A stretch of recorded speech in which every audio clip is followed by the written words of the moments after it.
So I want to start things off a little controversial. Let's put it politely. I'm going to start off by talking about Gambit.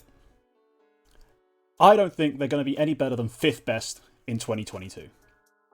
Now, for those of you who don't understand the concept, you have every right to agree with me or disagree with me, but I'm going to present my case first, and I've got a little bit of preparation on this one. Now, firstly, they've struggled a bit on LAN. You saw it, they're maybe not there as...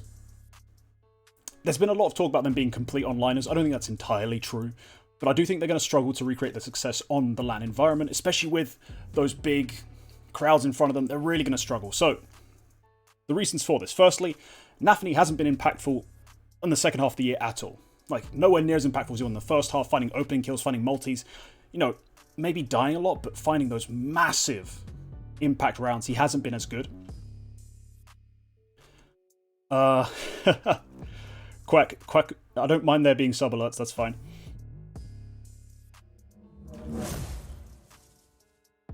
Thank you for the resub. Secondly, Hobbit has actually been slowly going down. He's not been bad in the second half of the year, but he's been slowly getting worse, and this generally contributes to this idea that the team kind of peaked in the first half of this year. Now, also, Axel has been the biggest, I think, individual to struggle on LAN. We saw it the most notably from him at the start of like V4 and during the major. So yeah, as I'm saying, all these things in terms of the team itself don't look ideal. Only Shiro really's got better as the year's gone on and has looked really competitive with the elite on LAN.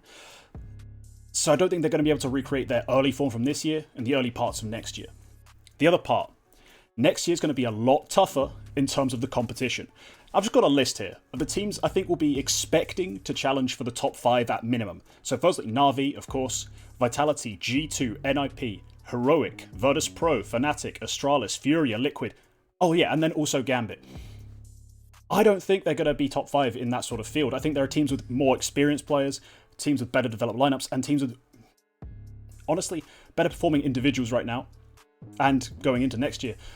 That'll make them just miss out on that sort of top 4 elite sort of status. They won't be consistently making semi-finals of events. They'll be going out in close best of 3s and quarters a lot, and it's going to be a really disappointing year. But I think it's not the end of the lineup. A lot of people would hear this and think I'm suggesting changes. I'm not. I think a year of LAN play, of contested events, of them not quite having what it takes, will be quite interesting. It'll be a development process, but I don't think they're going to be one of the elite teams. So I see we have some people already sat in VC. I'm going to bring in XL as our first caller. Hello, XL. How's it going? If he responds to me, that would be ideal. Hello. How you doing, man? Yeah, doing great. Totally agree with the Gambit points, by the way. Okay, completely agree. So, which parts specifically, or is it just nailed it? Yeah, I don't think they'll be top 5 at all. I don't even think they'll be number 2 in CIS. Number 2 in CIS. So who do you have ahead of them? I have VP ahead of them 100%. Oh, okay. So you think Virtus Pro... So this new lineup, I was very hyped for it. I thought they'd be amazing going into IM Winter. And they kind of disappointed a little bit. But again, it's a development process thing. They're very new. I do think next year they're going to be a very good team. But you're 100% on board. They'll be better than Gambit already. Yeah, for sure. They have a LAN proven core. They have 2 star fraggers that are performing extremely well, even on LAN, even under the pressure of the major. There's just nothing that I can see going wrong for them to be worse than Gambit as it is right now. Okay. So what do you think about these individual struggles? So I pointed out that a lot of the players, except Shiro, who is God, have gotten worse over the course of this year, or have been, like in Nafny's case, simply less impactful, which has been less productive for the team in general. Do you have any thoughts on those guys specifically? Yeah, so on the Nafny thing, obviously the main issue is that he can't be as good of a mid-round reading IGL on LAN compared to players like Carrigan that we already have in the scene, because he just doesn't have the reps in to call the same sort of game right now. So, okay. Yeah, so in that case, obviously, when his calls aren't going right, his individual performance will also be dipping a bit. So I don't think he'll get any better anytime soon. And the other one that I'm a bit worried about is Exile, because so far he's had a perfect team working flawlessly. Hobbit attacking one end of the map, him attacking the other. So if that starts to fail a bit, I think he might struggle as well. Okay. All right. So I'm going to bring someone else in. So Yeah. someone who's a bit more dissenting. He's already disagreed in chat. Let's see what he has to say in the voice. So, hello, Quack. You're on the air. So how's it going?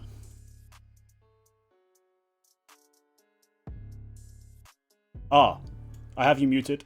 Try again now. I'm good. I'm really enjoying this show so far. Great. It's a nice concept.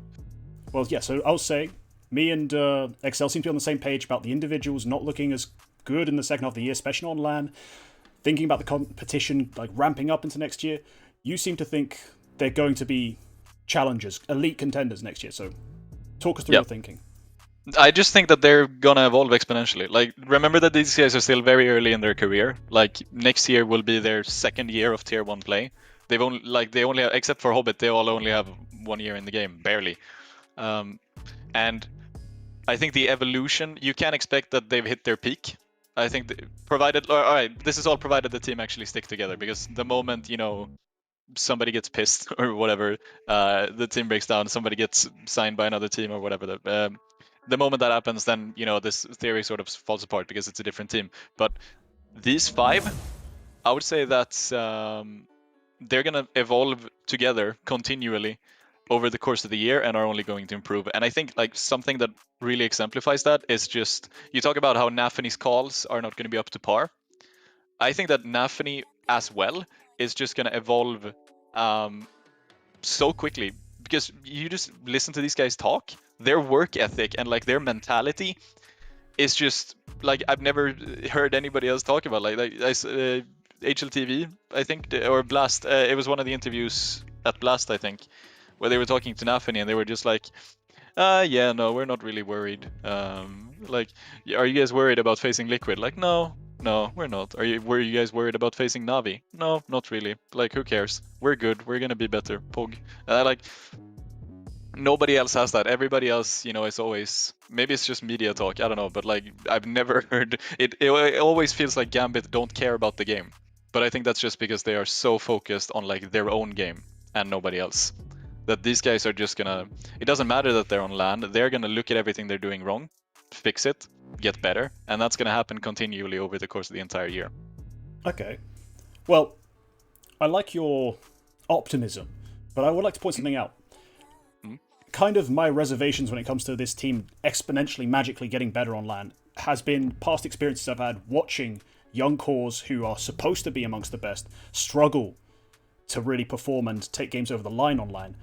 And the biggest example, the worst example ever, was the Device Dupree Zipnix trio, who they spent literally years not making it out of semi-finals, not quite being able to pull the finals across the line, going down time and time again, and it took a lot of time, a change to the in-game leader, which I'm not sure would be necessary in this sense, but it's the sort of thing that only comes with time and that I don't think they could fix fast enough to be considered 5th best in 2022, and I don't think they'd be considered, at least of course across the duration of the year at any real point, elite contenders, just because of this fact that it is so much harder to go from being great online to really being clutch enough just innately to perform on the biggest stages. I think that's going to take way more time than simply a year, but I do agree that eventually it should happen and they should be elite. I'm just talking about next year specifically. I don't see it in that time frame. Yeah, I see it in time. I don't think they can be better than 5th best in 2022. I think like they need some sort of a miracle to be the best, or even the 4th best even. I think they just might reach that 5th spot, Okay. I think their LAN level in 2022 will be a net benefit for sure. Like, obviously they're going to improve, and I think they're going to improve to the point where they are going to be at least be able to be the 5th best. Like, at some point, I think they might even touch like top 2 or top 1, and maybe not top 1. Maybe not top 1. That was that was ambitious. That was a bit of a reach. I think the reason why we could even have like these flash top 1s from like Heroic and Big, and I think even EG hit top 1 at some point in 2022. Like, I think the only reason we could have that. 2020. Fuck. Yeah, right. Okay. I think the only reason we could have those, like Big could reach top 1, Heroic could reach top 1, I mean, sure, given the environment they were in, they were excelling. So of course that was deserved, but we also didn't have a major. Like the most impactful event in the rankings was like EPL, and there were many of those. So like win one of those, you're top 1. Like if you were already top 5 and you win one of those, you're top 1 for sure. Next year we're gonna have majors, so like the major winner is going to be top 1. Like I can only think of one occasion where immediately after winning a major, the winning team hasn't been top 1, and that was Cloud9 winning because they were top 2. They were just about edged out in the points. Yeah. Okay. So like for that reason, I think Gambit might not touch top 1 because I don't think they'll win a major, but I think they could definitely touch top 2 for like even just a brief period of time. Maybe if it's just like, I don't know, an event where 2 of the top 5 teams aren't playing or whatever, they might touch top 2. But I think they could actually be like top 5 for a solid part of the year. All right, well, thank you for your thoughts. I think we got to a sort of consensus there towards the end, because essentially my point was going in, no better than 5th. And sure, the pessimist inside of me, or the cynic, the realist, whatever you want to call it, said it could be worse just because of how stacked next year will be. But yeah, 5th best I think is not an unreasonable idea. I think it's definitely something they should target. They should obviously be targeting top 1, but if they hit 5th best, kind of average that throughout the year, they shouldn't come out of it feeling down. I think it would be a perfectly fine place to go into the next year on. It's just a bit tampering down the hype that might have been built up going into this next year, considering what they achieved in this one. You see what I mean? But alright, we're going to move on to the next topic, so thank you guys for joining. I'll just throw you out here quickly, just so that we can introduce the next topic, have a fresh set of people involved, and, you know, keep this flowing as organically as possible. So that was a Gambit take. Fairly, I thought, controversial going in, but it turns out most people seem to be in some sort of agreement, at least the people I spoke to, about this topic. Our next one, this one I don't have as strong a feeling about. So it's about Astralis, and it's about Lucky.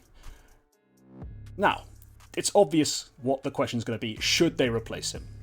He came in expecting to be, well, we expected him to be the AWPer of the team. That's kind of what he was initially. Then the moment they made their big changes, their big signings, he drops back into a rifle role, and we start hearing that actually he's very happy as a rifler. Which has got a lot of people, I think, confused, a bit uppy, downy, topsy-turvy about where he fits into this roster. Is he going to be a supportive rifle player? Alongside Zipex, as the 2 anchoring supportive roles, whatever their exact specifications may be on both sides of the game. We're not going to get into that. Behind the star trio, feels a bit weird saying this, of Blame, Config, and then Glaive on the AWP.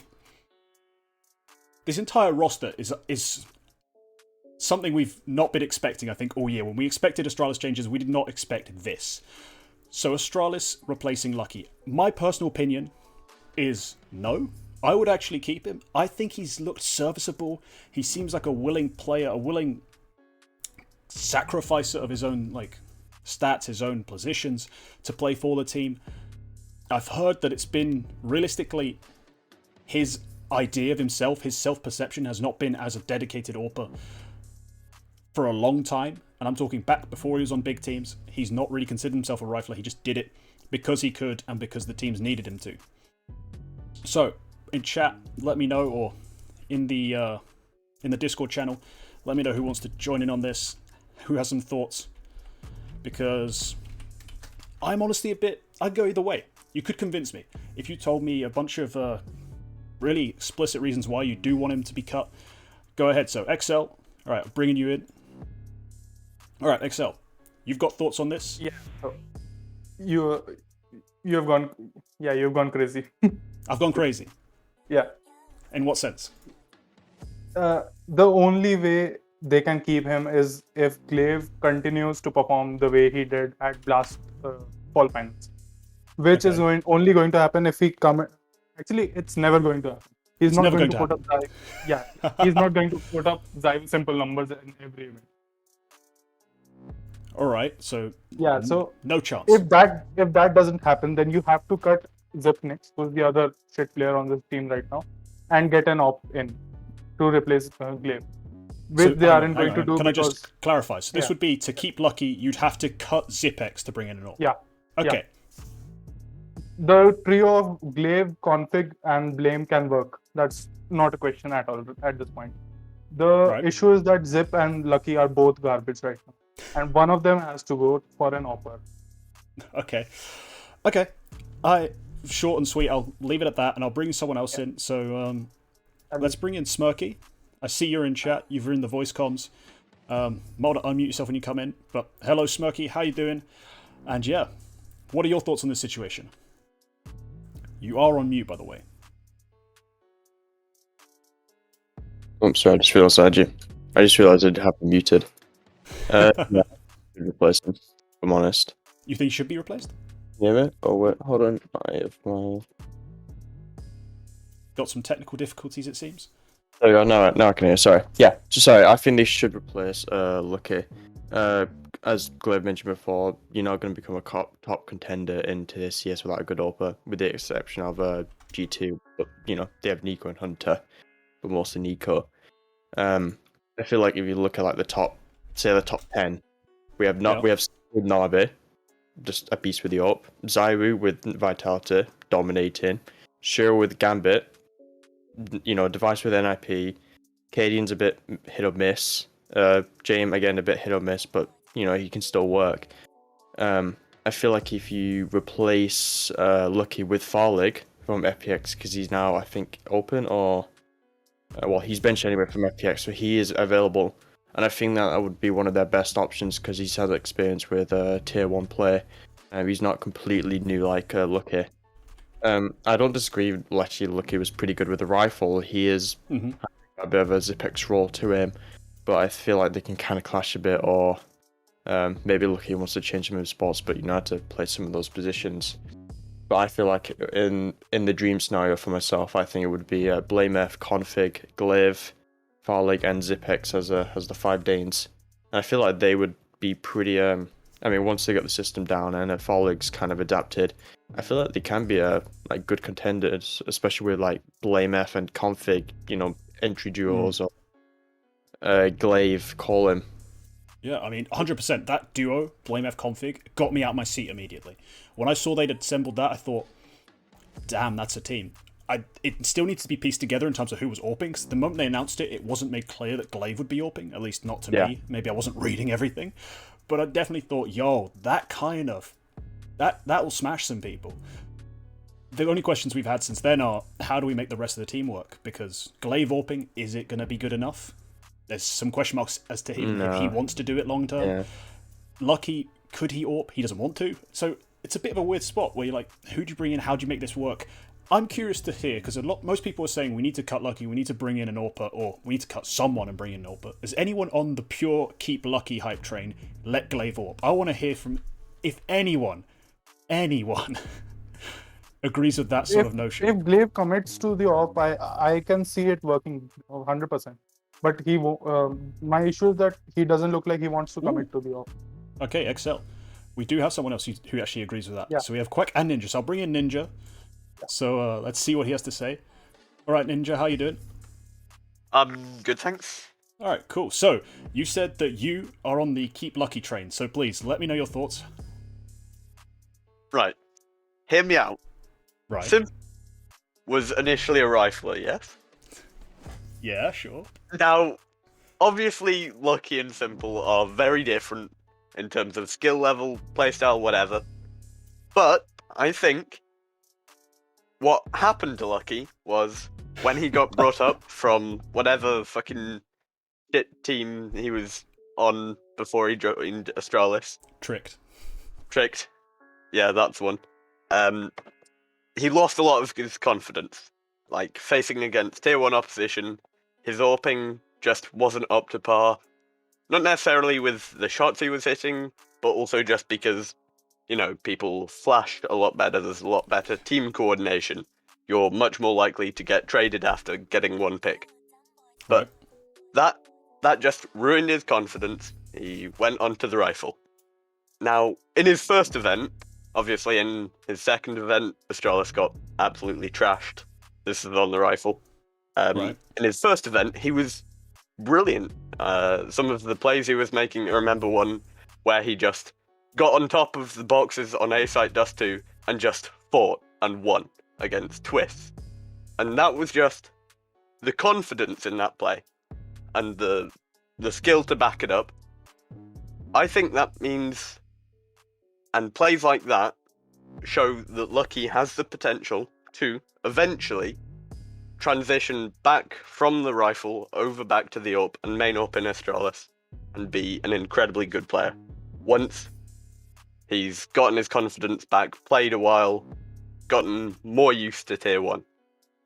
Okay. Interesting ideas. I would like to point out that even on Tricked, his AWPing was reluctant, which is a bit of the issue when it comes to having him as a main AWP. But no, it's an interesting idea that maybe once he's used to the way util is used, the way trades happen, maybe then he could slot back into the AWPing. But I don't know, switching things back and forth, it doesn't seem like a long-term solution. It doesn't really seem like... I don't know. I think everyone else has convinced me. Like, everyone else has convinced me that it probably is a situation of where you need to bring in someone who's going to AWP and dedicated AWP. Hello, Hygiene. My top 3 aimers. I don't even know where to begin with that question. Sorry. Maybe I'll get to it another time, but right now I'm not really in that headspace. I'm very committed to my topics tonight. So, the Lucky debate, I wouldn't consider it settled. It's very open-ended. It all depends on what happens internally, really. If Glaive decides to commit to the AWP, then all of a sudden we kind of have a situation where Lucky makes sense. Another skilled rifler who can do a lot of roles, hit a lot of shots. It might work. More realistically, I think in the long term, you're gonna have to bring someone else in who does that. Who do you think could fill those shoes then? Out of curiosity. AWPing? Yeah. Honestly, you probably smashed. The only option is Farlig. Farlig. Yeah. Like, that's the problem the Danish scene has. Oh, or if you know the insider info I know, wink wink, Regali might be an option.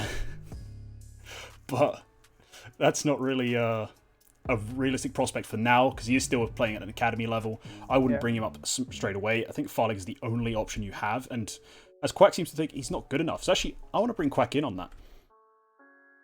I want to bring Quack in, because... Hello, Quack. Quickly. You don't think Farlig is good enough? Please elaborate. No, he's just crap. Oh, okay.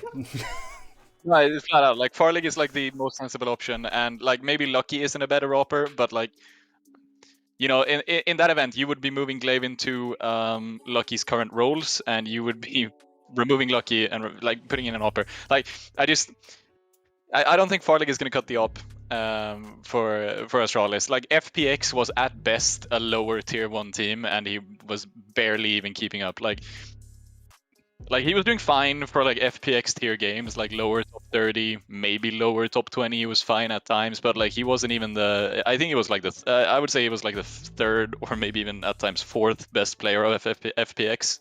And that just doesn't fucking cut it for Astralis. Now, I'm not necessarily saying that Lucky is a better AWPer or a better player in general, but like I'd rather go for the stability, because I think Lucky can at least like cut the base level for Astralis. He can probably do that given a couple of months, a bit of comfort in the team, building solid routines, because that takes a couple of months. Like getting used to. They have a new coach. They've got a lot of new staff.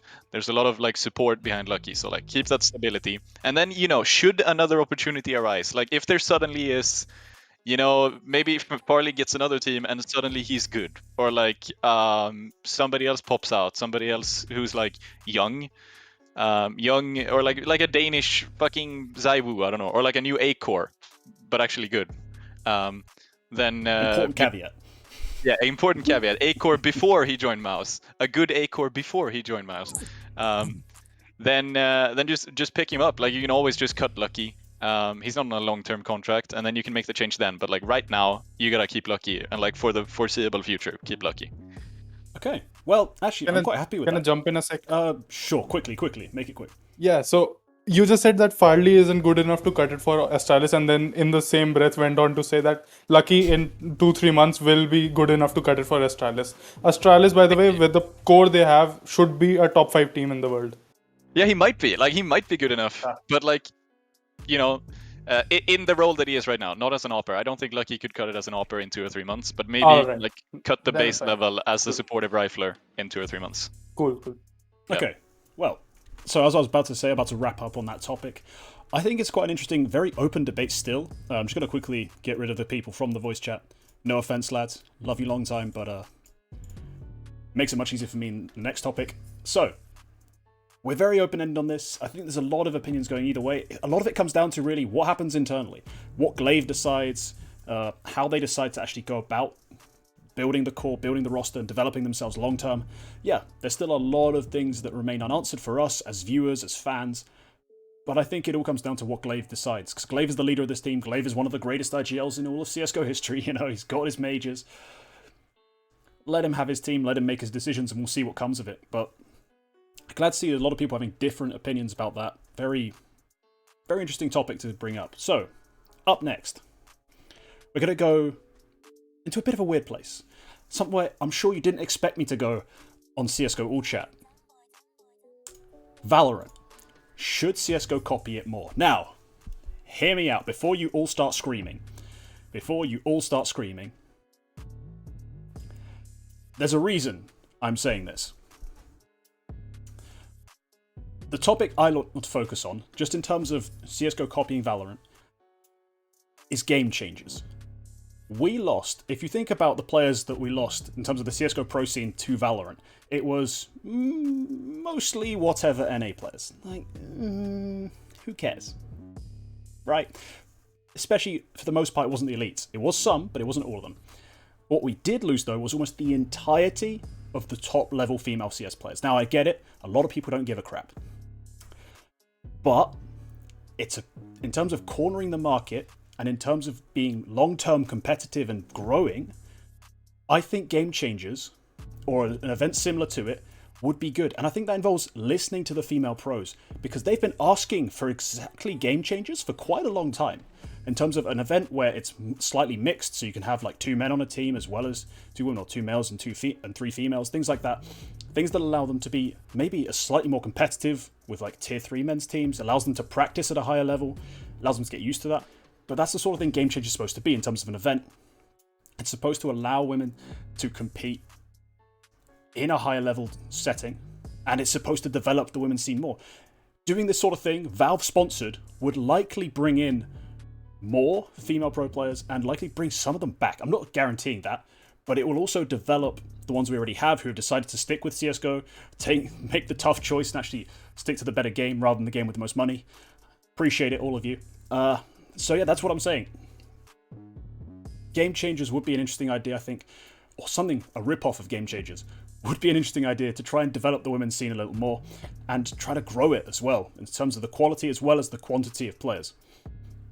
I would just like to mention on this Valorant topic, you guys can bring up anything you want. Absolutely anything. In terms of things you'd like to see changed or copied. So, if anyone wants to jump in, please let me know. I'd be interested to hear your thoughts about this sort of thing. If you do think there is a realistic chance of us doing this, but also if there's other things you'd like to see copied over. Maybe there are things I haven't considered. So, XL, I did see... Yep, XL will bring you in. Let's see if what you thought. So, XL, thank you for contributing to every single topic so far.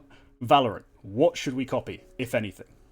So, first of all, talking about your point about the game changes, I think Yep. it's a great idea to copy that because we definitely need that in CS. But where I disagree with you a bit is that we don't need Valve and we can't get Valve. 99% sure about that. Instead, what I would like is if somebody like VPlay, who did the Academy League just now, went and did a couple events like that. Because that would be a high production quality, someone who's actually interested in doing the event properly, and they would, I think they would actually do a good job rather than just posting it on Valve and who just gives it to ESL for a small 200 people crowd game event, Right. which would be negatively affecting the whole thing. And on the point of copying it more, the main thing I would like to see us implement is a better solo queue or casual play experience, because CS's casual play experience is garbage right now. Like Okay. one of these days, I tried to get into a Valve Deathmatch server.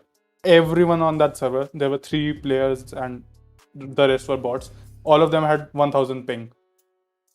Okay, that sounds like a bit of a South Asia problem. Yeah, sure, but still, yeah. But even then, the server should not be bad enough to have 1000 ping. And overall, the new player experience is not fun for anyone. The Valorant experience, on the other hand, the players are fine because of the predetermined roles due to the agents. Everyone knows what to do in every round. So I think that's a better side that CS could try to implement. Okay. Interesting on the point of everyone knows what to do in every round, because I would like to heavily disagree with that notion, because I've played Valorant, so you can't fool me. But more importantly, yes, I do actually agree to a certain extent there needs to be more done in terms of the casual play. Because mostly, Counter-Strike, like, I play it casually, but I still queue competitive, right? Like, there's no real indication that it should be treated casually, because they don't want you to. Valve don't want you to. It's just that I've reached a point where I don't care about my rank. I'm playing short games whilst watching TV. Like, if I wanted to care about Counter-Strike, I'd play Face It. But that's something that doesn't really apply to a new player, does it? So I get that what you mean. We need more casual support, more like new player support. And I think Valorant do a decent job in terms of the, I guess, the unrated play, but also the different game modes that are immediately available and noticeable. But you don't have to go through 13 menus to get to the fun stuff in Valorant. There is that in CSGO. You have to go into the play menu, then select the right queue, and then select the right groups of maps. Like, it's a bit tenuous, a bit difficult. We do have Ninja wants to throw something in, so I'll bring him in. Let's see what he has to add. All right, Ninja, what's your point? I just wanted to expand on what you and XL said about casual play. Like, one good thing about Valorant is the game modes are so various. Like, you have regular old shooty deathmatch, you have shooty plant the spike comps, unrated, but you also have things like escalation, and where everyone is the same agent and you automatically spawn with abilities. And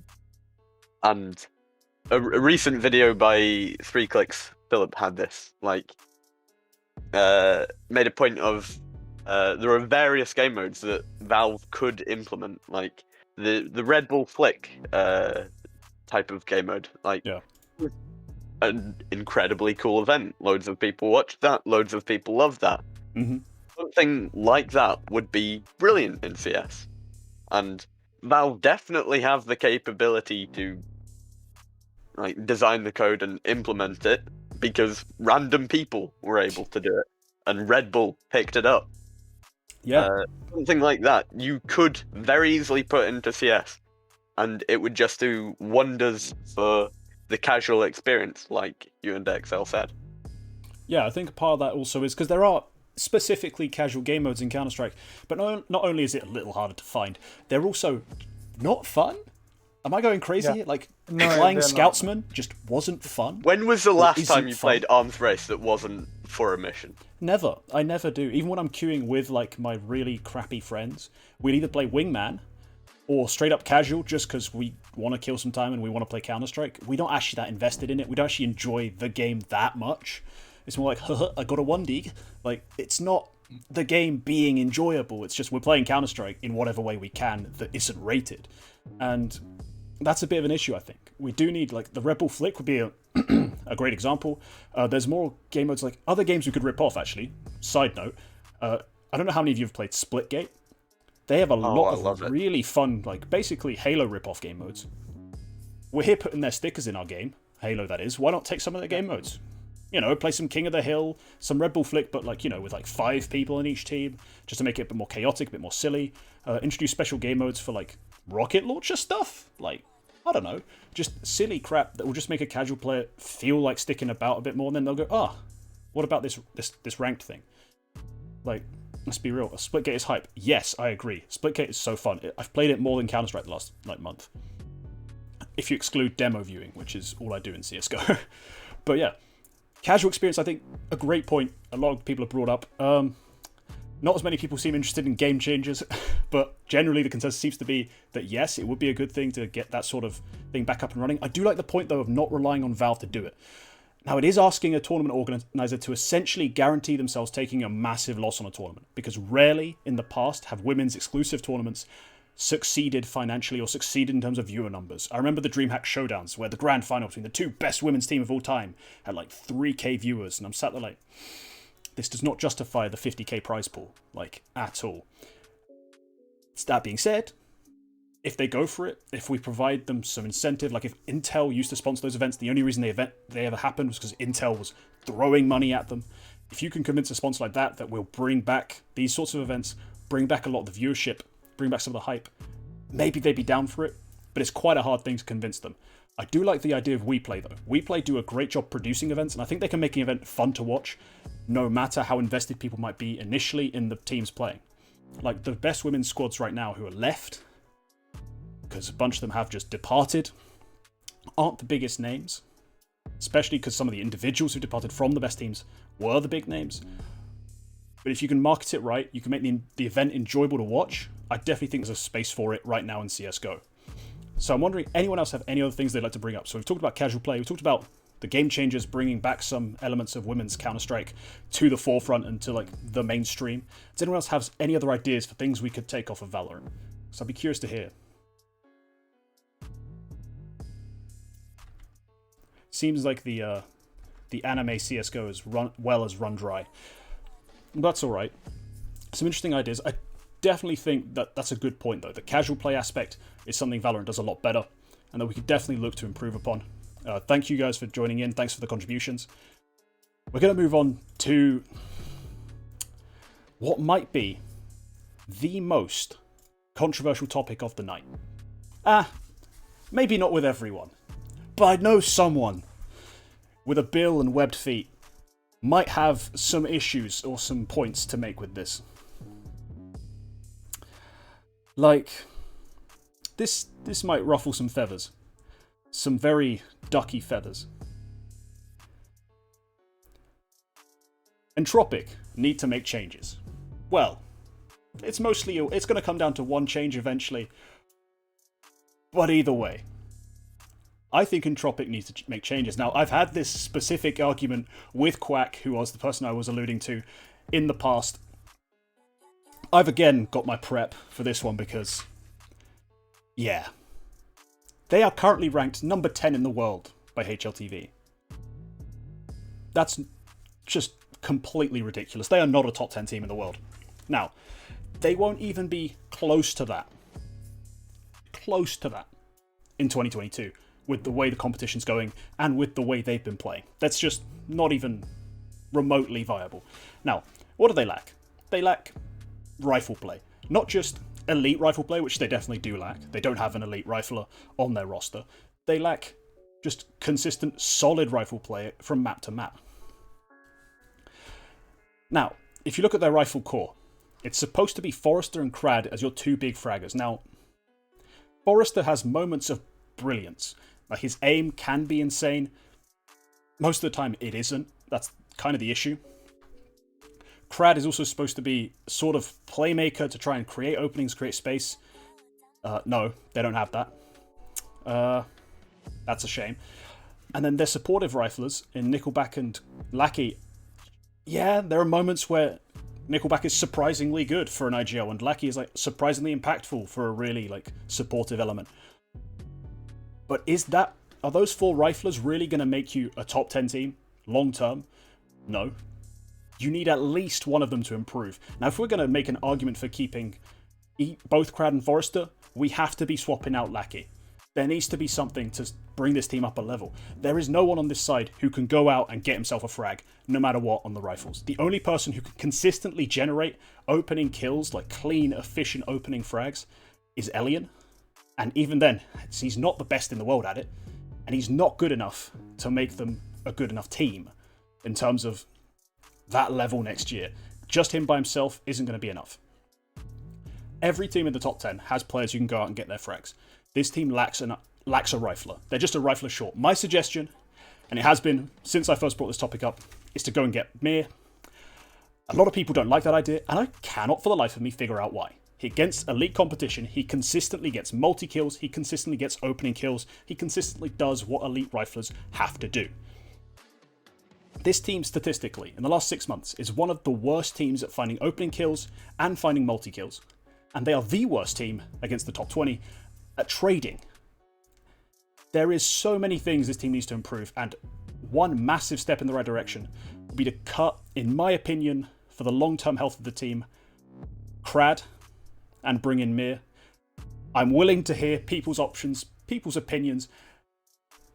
Let's see what you guys have got. I'm sure there's at least one person with some opinions on this. So, guys, hit me up. Who's got a thought on this topic?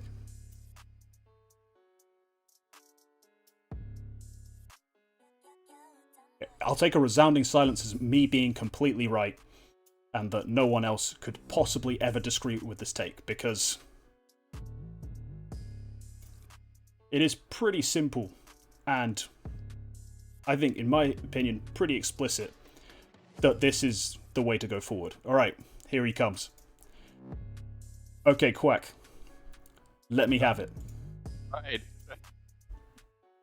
Right. You are not wrong. You are also wrong. Right, Because so I'm not wrong, but I'm also wrong. Come on. I don't think Mir is realistic for Entropiq to get. I don't see how they would even be able to get like Mir into this team. Like there is no one on this team who is notable for anything other than being on Entropiq. Like except for Hooch, I guess, who is like semi-notable as a coach, but like coaches don't count. Why would Mir go to Entropiq? How could they afford Mir? I don't know. McDonald's sponsorship is not going to be enough for that, I don't think. And I also have none other options. Now, I also don't think that this team is going to get much better than they currently are with this roster. That's why you're right. But I don't think... Even if you could bring in Mir, I think Mir might not actually be the player that they sort of need. Like, I guess what you're looking for is for somebody to be the Hobbit to Nickelback. Or alternatively, just straight up fucking bring in, like, an IGL. But I don't think Mir is going to be that. Wait. You think the team is lacking a second caller? No. Or I mean, a playmaker? Like, you need an experienced player. Like and then, like, sure, yeah, Mir is experienced. Mir is also good. I just don't think, like, I think you lose too much by cutting either Crad or Forrester. What were you? What? I don't see what they bring that you're massively losing when you cut one. The two codependent? That's the only reason you could possibly give me for cutting one or the other? Is that the other one would literally die? No, I think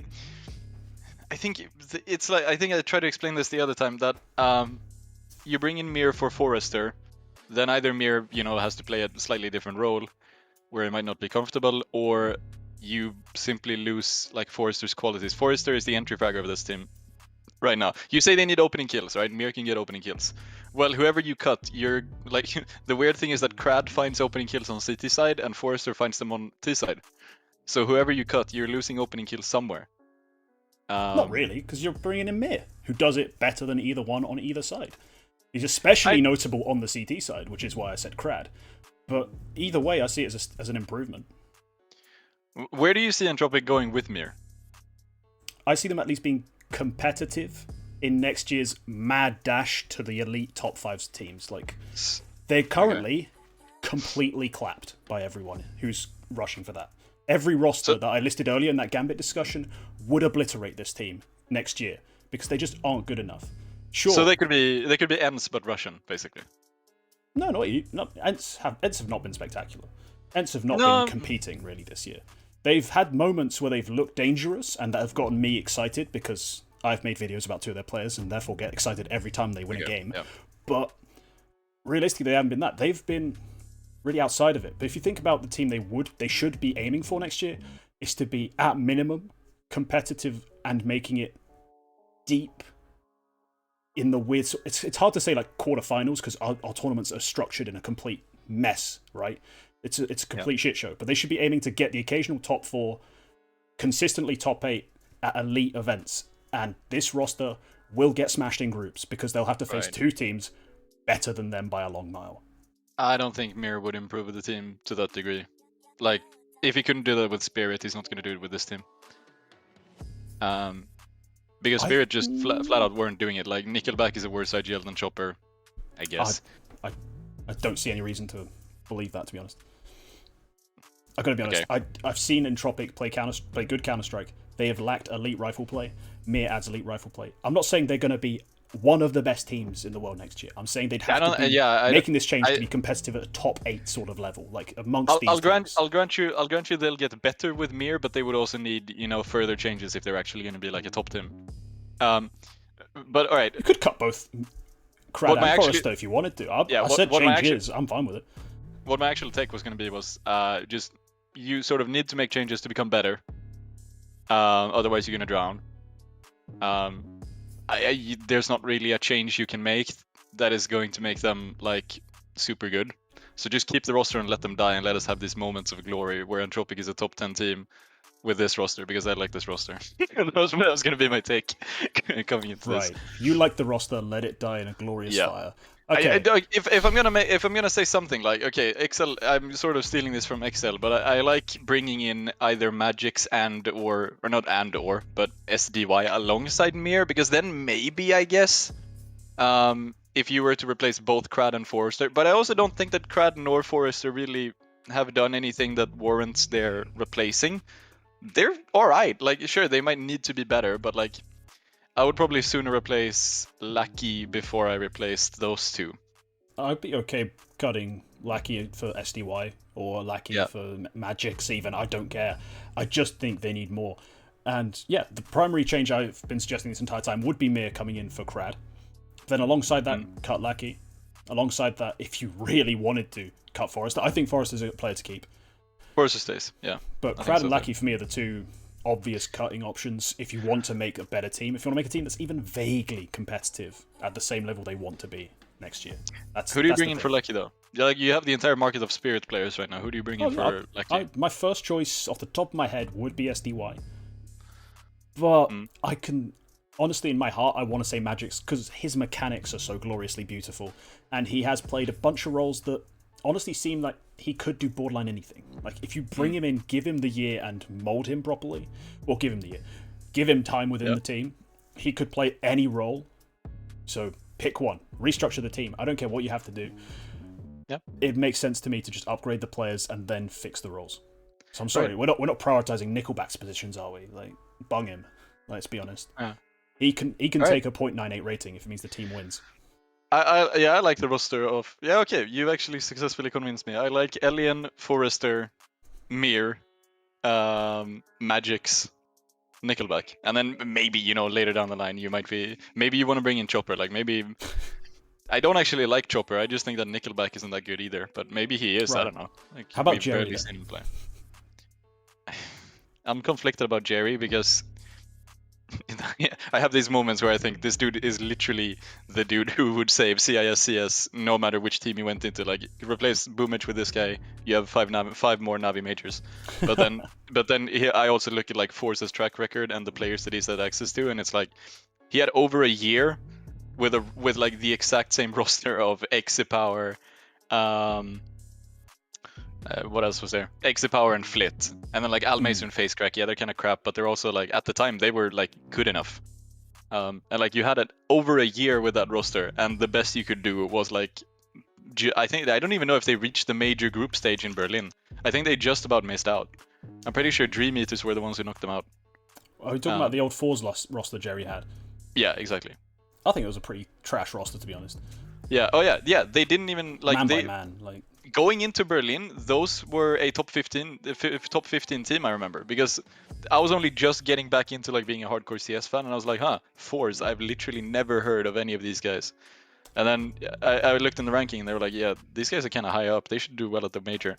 No, they should have made groups like at that level of like where they were ranked going into Berlin. Yeah, they were 12th. And then they just didn't. Like, Jerry had over a year with these guys. And now you might say, like, okay, in the end, Facecrack and Almazer, like, they were still cut. Maybe they're actually trash, who knows? Exit Power, people say that it might be hard to work with. He's still a fucking bomb on the op. Like, he was consistently one of the best CIS oppers while he was on Force. Like, statistically. I have huge disagreements about the quality of, especially Exi Power. I Now think he's the crap. Face Crack Almazer duo is, give me a year with a turd, I can't make a diamond. I'm sorry, that's just not how it works. I need at minimum a tree to make some carbon, right? Like, there's just not happening with a turd. And that's what those guys were. They just weren't up to snuff. And then Exi Power on the York, statistically, he might have had some times, some periods during that sort of era where he looked good, but he's not actually all he's supposed. He's not all he's cracked up to be. That's what I'm trying to say. He's not that good. He's No, really he's not. worthy.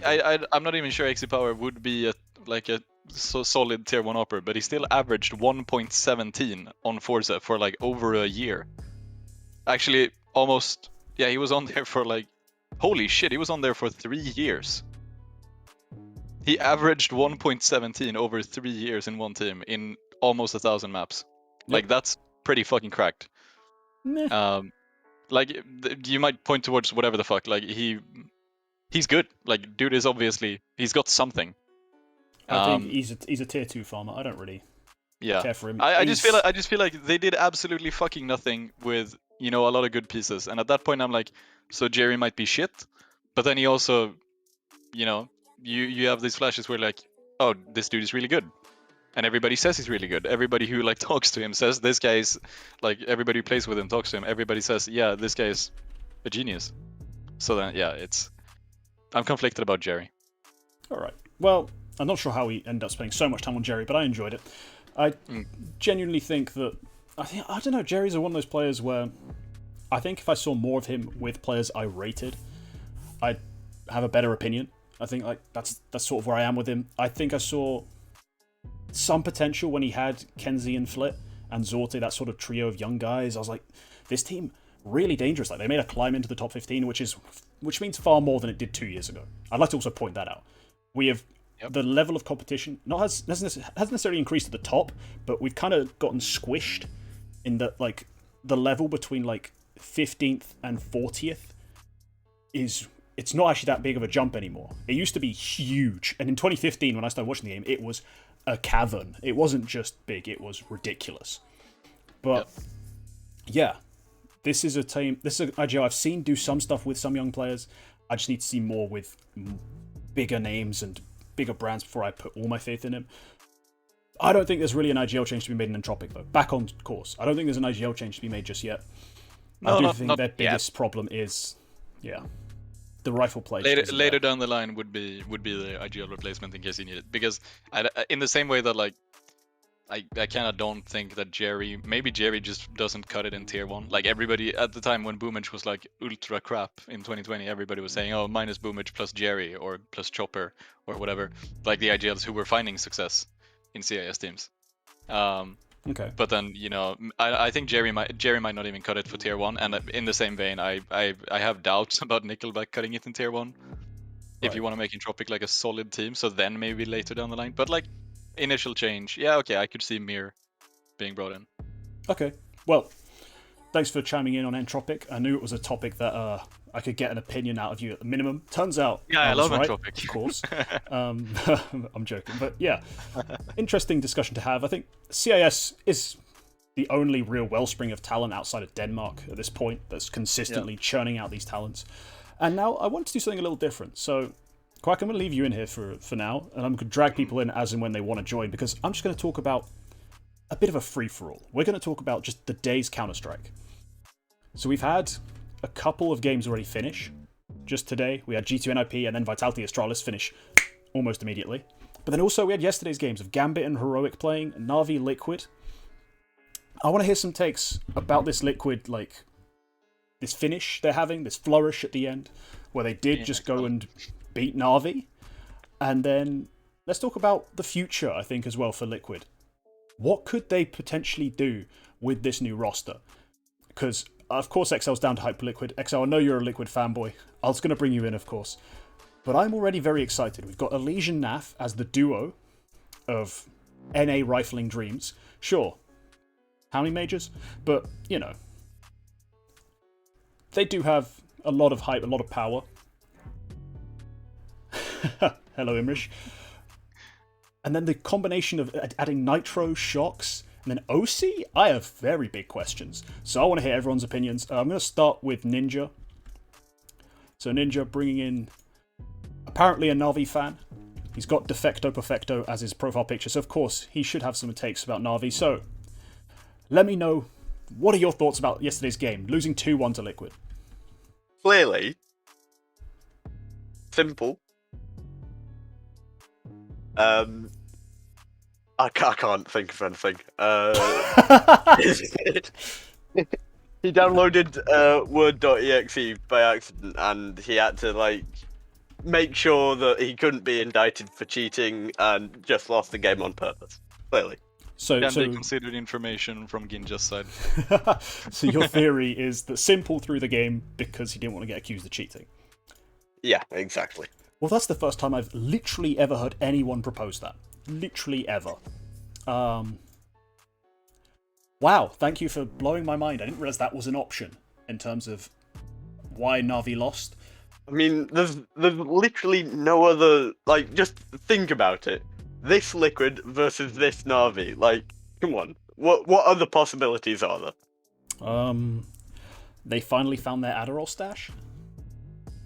You know, okay, that's an excellent point. Like, yeah. They could have just discovered that one bag that got lost, on a flight to somewhere. You know what? Someone else who might have some interesting opinions. I'll bring in Smirky. He's watched a lot of Na'Vi demos. So, Smirky, a bit of an expert on Na'Vi play. Jump in. What are your thoughts on that game? Generally, I kind of was really interested in their Inferno, Liquid versus Na'Vi. As you may know, I think Naf and Stewie are just an incredible duo on their CT side. Even on Dust 2, Inferno, whatever, they're just an incredible pair. Sorry, Naf and Stewie? Yeah, Naf and Stewie. Okay, just making sure I heard that right, just to make sure I was on the right track. But yeah, Naf and Stewie is a duo in bomb sites, playing off each other, yeah. Yeah, they're incredible. And on that Inferno CT side, they were consistently getting banana control. And as a result, they were forcing Na'Vi into the A, where there was 4 people waiting for him. And I think they were just easily taking away, banana control away from Na'Vi. I don't think they had they couldn't really contest it. And when they did, and then tried to get into that bomb site, Stewie and Naf just had great crossfires, counter util. I remember there was a round actually. It was where electronic onto the site, and it was just flashbangs after flashbangs after flashbangs to allow Naf just to re-peek and run into the site. So I feel like they kind of just got destroyed by really good util, and just good overall team play. If I'm honest, it's kind of difficult to deal with it. If I'm honest, if you're electronic, and I don't know if you know what round I'm referring to. The round where he's towards Sandwich and he's trying to peek towards Coffins, and there's just 5 flashbangs in his face. Unfortunately, I was otherwise occupied yesterday. I wasn't able to tune into that game. Alright, get a drink with the boys. Understandable. At 3:30 in the afternoon. No, I was actually working, funnily enough. I think you'd be proud of me, Mr. Manager. I didn't watch Counter-Strike today. I did my job. Yesterday, sorry. Don't want to lie. But but yeah, okay. It's basically Liquid had a surprisingly effective performance, I guess. Yeah, I mean, okay, I would say it was a really good team play. Their general performance, and I think, if I'm honest, they're kind of just overperforming as the last hurrah. I know there's been some people saying, oh, why they shouldn't disband the roster after this, but I think we've heard Allegiance, Stewie, Fallout. I think we've heard Stewie and Fallen Fallout about the IGL roles and the theory. And then if you look at Liquid's results, just for this year, if I just pull this up actually. I can spoil it for you. The results from this year are absolutely fucking dreadful. That's roughly what their results have been this year. Pretty awful. Pretty much. And it's same with actually Vitality. If you look at their what you're looking right now, they're doing good. The second place, they just won Iron Winter. Why they're disbanding. But again, if you look at their history, it's just not good.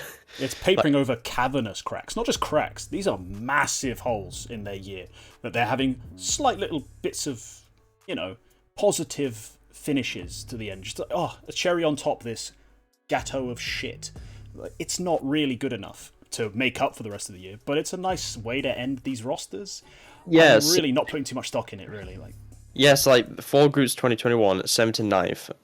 And regional rankings, North America, 2nd place.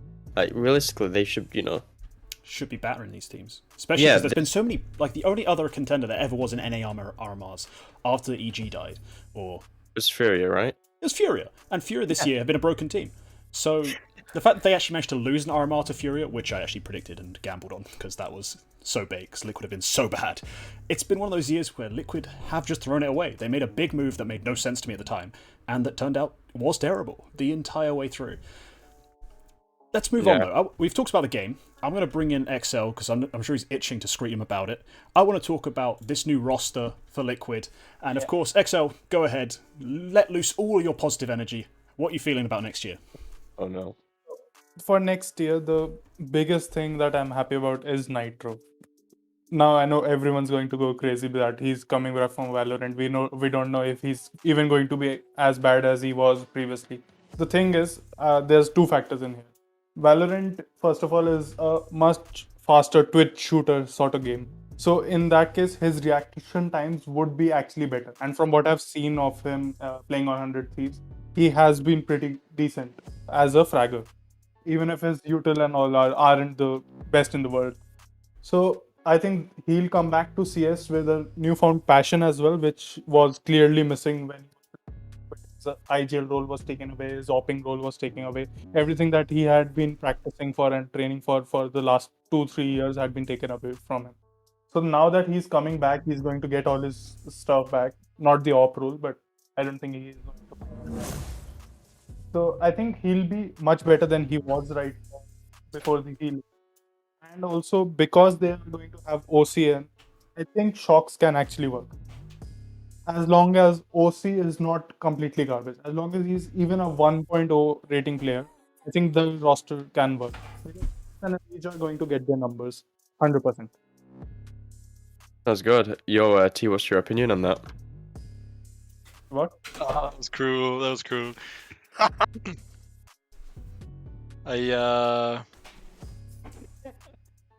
Okay, very interesting. Thank you to Smirky for redeeming Change Tank Top, you absolute Chad. But no, actually, I was there for the most part of that. Yeah, that was an interesting idea, that maybe this will be Nitro's motivation that's going to help him be maybe better than he was at the end. I think it's an interesting idea. To me, honestly, that's the most questionable part of the squad. And I'm an OC hater. Like, I think OC's going to be pretty average. But I still have higher hopes for him than I do for Nitro, honestly, coming back. Because it's going to be such a weird transition. And also, I think Shocks is a genius move. I think it's actually genius. Because sure, he doesn't get to be the same, like, kind of star you leave a lot of responsibility, a lot of openings, a lot of freedom to. But he's a veteran. He's got a lot of confidence in himself. If he does end up having to make clutches, like playing a sort of almost Perfecto role. Sure, he's not going to play it like Perfecto, but he can win those clutches. He can be a support. He can make smart mid-round calls. There's a lot of things he adds that are massive value improvement. So anyone else got any takes on this new Liquid side? Because we've heard from XL, we've heard some points from me. Slightly, kind of. Go ahead. It's like 0.1 of a take. Okay. First of all, I think the Shocks move is shit. I don't really have much to back that up, other than, Shocks is bad other than in the clutch. Right. But I am also, like XL, quite excited for Nitro. And you might think, maybe Ninja has some hidden insight. No, I just never watched Nitro play live. I came around kind of partway through 2020, so just want to see him play. Literally. So you're a new guy and you're just excited to see another guy play. Right, cool. Yeah. Brilliant. Nothing much to add there. I can tell you this much. The old like Liquid duo of Nitro and Elige was like a 1-2 punch, like entry combo. And it's honestly quite exciting to see it come back from that side of things. I'm not sure about Nitro's calling. I'm not sure about his ring rust in terms of playing the game, but in terms of that entry duo, that slapped. Oh my god, that slapped. That was Elige like ripping heads off the back of Nitro, creating space and even finding headshots himself. Ishak Blonde, I'm not sure what Stewie has to do with anything, but whatever. It's an interesting idea, I think, to bring him back. We'll have to see if it actually ends up working out. We can't really predict much about it because you're almost bringing in a completely new IGL. It's a different guy. He's been gone for like a year playing some like cartoon game. We have no idea what he's going to come back as. If he's going to come back and be like better, this might be the best team in the world almost. Like somehow they have a better IGL who can frag better than he did when he left. The other question mark being, and this is something I actually want some other opinions on. The other biggest question mark for me being OC, if he can be good enough. I mean, some people might think he'll be as good as he is in Tier 2 NA, but, well, Tier 1 NA is now what it used to be Tier 2. If he can actually keep performing. I want to hear from someone who actually thinks he can. Does anyone here think OC will match his sort of performances in Tier 1 that he has been doing at a lower level for the past year or so? Anyone got that opinion? Crickets. I thought as much. It's not many people have faith in OC to perform, do they? I mean, it's not that I think that he can't. It's just that I don't fucking know. Like, So I just had a quick look in 2019 where OC signed with Cloud9, with the 80k roster. Yeah. In just 2019 against top 20 opponents, he has a 0.93 HLTV rating. It's not the best if you're an AWPer, obviously. No, it's dreadful if you're an AWPer. It's pretty fucking dreadful, yeah. He was a big choker back then. I think the only person who actually came out of that roster okay was Floppy, but I think it's a public perception, yeah. A lot of people like Floppy. But Right. I think if he was to go to Tier 1, he might need a lot of time, because right now he is just farming in Tier 2, and I feel like if he left his current team, well, I feel like they might just be dead. Do you think Extra Salt would be dead? Well, maybe not dead, but they might struggle if they don't get like another competent AWPer. Junior. Oh, maybe. It's the rumor. Honestly, It makes sense, really. Sorry, just to jump in there. I do not think Extra Salt are going to be in trouble if they can't replace OC. I think they're in bigger problems if they lose OC and then potentially in all this NA movement, because we've heard some stuff about certain players going to certain games rather than actually staying with their current teams. Breezy. If, for some reason, another player from Extra Salt was to be poached for a different side, there you might have some problems. Replacing two guys? I don't see it really happening and recreating the same level of team. If you lost Fang and OC, or to a lesser extent, Marquee and OC, I do think Extra Salt will struggle to rebuild from there. I don't see OC as unreplaceable. Like, by himself, bring in Junior. Bring back Sonic. It's fine. Stop it. Stop it. Wait, what did he say? He said bring back Bring back Sonic. as an AWPer. Are you mad? Are you actually high? No, bring him back. Just get Junior. Just get Junior. Yeah, trash. That's the obvious move to make is Junior. Yeah. But Sonic, come Junior on, Quack, man. I think you guys are missing a player, right? Big brain time. I will kick Henny. you if you say Kusta. Okay, good. Henny, right. No. I mean, No, it you wouldn't- lose two players, you gain the twins. No. Might as no. well. The twins cannot play together. just fold the org. Just don't even yeah, try. just end it. Just gun to your head. Pull that trigger. It's not worth it. It's not worth it at all. Right. About something I was gonna ask about OC in Tier 1. What do we know about Liquid's coaching situation? Because as far as I know, Extas, that's never been actually said. Yeah, It's no, just like, No, shucks. I think Adren's staying. Adren is staying. Rip. Which yeah, never mind. which I think is absolutely trash move. I think Yeah. they should get That case, Extras OC's fucked. or Zeus. Yeah, because what I was thinking was if OC for once got support from a Tier 1 coach, then maybe he could do well in Tier 1. But now he's just coming in blind. The closest he's got is Nitro, whose op meta is 2019. And Elige, I guess, but what the fuck does he know about opping? He doesn't have somebody who can tell him this is how a Tier 1 opper ops. So he's just gonna come in and do his normal stuff. And if that doesn't work, then it doesn't work. Unless he's a genius and he just knows. But I doubt that. He has a If the 1.06 rumor's against right- top 20. if the rumor is right about Shocks, then he could contribute a bit. Obviously, he's. I don't know if he was ever the main AWPer, but Sorry, I'd like to just chime in there quickly as an OG Shocks fanboy. Shocks' AWPing was from the double AWP meta, which was a very different time in CSGO's playstyle for AWPers. And your second AWP was basically whichever star rifler you decided had the freedom to do whatever the hell he wants, which was Shocks. And it doesn't translate to the modern meta of primary AWPing at all. You see it when Shocks, like, the example that's burned into my brain is Shocks on Vertigo deciding he's going to find an A pick, not an A pick, a B pick, the other one, the one with the stairs, with an AWP. He bought a second AWP, walked up there, tried to peek in, got headshot and died. And I'm just like, that is so Shocks 2014. And it just can't work anymore. I don't think Shocks has much to contribute. As if you are simple. Yeah, basically. If you're simple, you're Zywoo, and on a good day, you're like one of the other elite guys like Shiro, Device when he wasn't on an IP. Like someone like that could perhaps get away with it. If you're just some rifler who thinks he can just strafe into the angle and hit a headshot, like, no, it's an AWP. Stop it. That's not going to work. And I think that's a bit of the problem, because Shocks, his AWPing is not from the current meta. It's really not suited to it. And yeah, he gets the occasional multi-kill because he's mechanically gifted. Not a consistent way to play the game. I'm sorry. I just wanted to throw that in there. So, just one final thing I would like to say. So, if this is the Liquid lineup as it stands, they'll be top 10 at best. And they'll just stay there, low top 10, not going higher than that. You don't have any belief in it? No, I don't.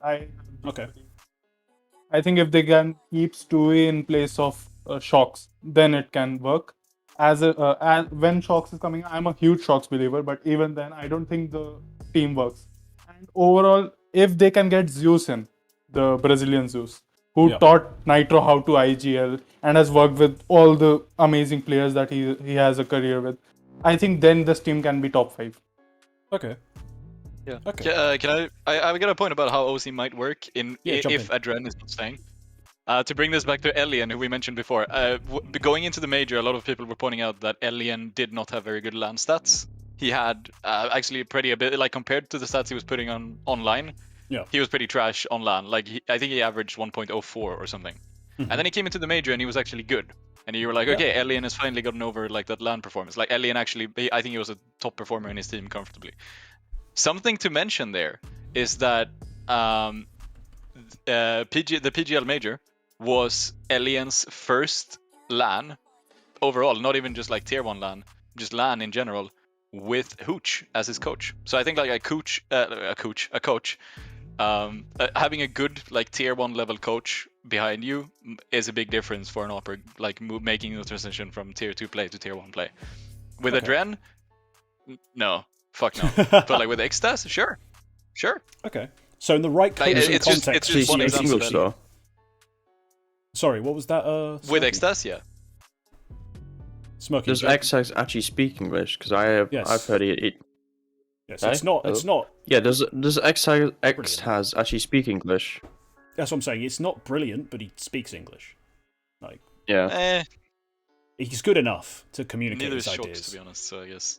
But Shocks, he speaks the language of the body. You know, he dances and he tells you what he means. Like that's Shocks. Don't worry. Don't worry about Shocks. He makes himself understood. I mean, all you really need is you need some. Yeah, what I think you need for OC to work is you need somebody behind him who can like say, you're doing this and this works fine, but in tier 1 it's gonna get countered, so do this instead. And like I'm not sure Adren is gonna be that.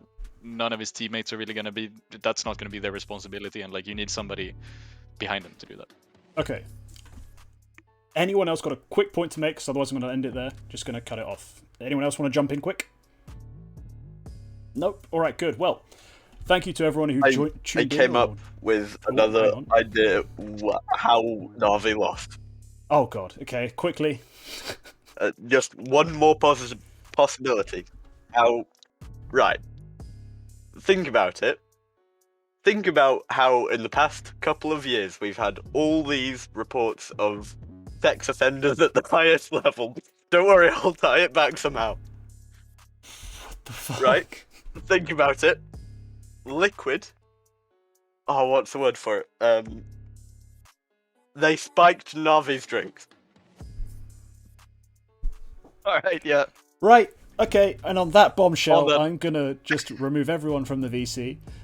Just quickly, 1, 2, 3, and 4. Why not? Yeah, why not? That makes as much sense as anything else we brought up for that discussion anyway. Thank you to everyone who tuned in to watch. I really appreciate it. It's been a pretty interesting first run of this sort of show. I'm sure it'll get better with time, and also we'll get more contributors, I hope, as the time goes on. But thanks to these guys, so Excel, Quack, the Uber Geek / the Ninja Home / whatever he wants to be called now, and Smoky Door. Really appreciate the feedback, really appreciate the input, the contributions. Thank you to all the subs that happened during the stream, because I wasn't able to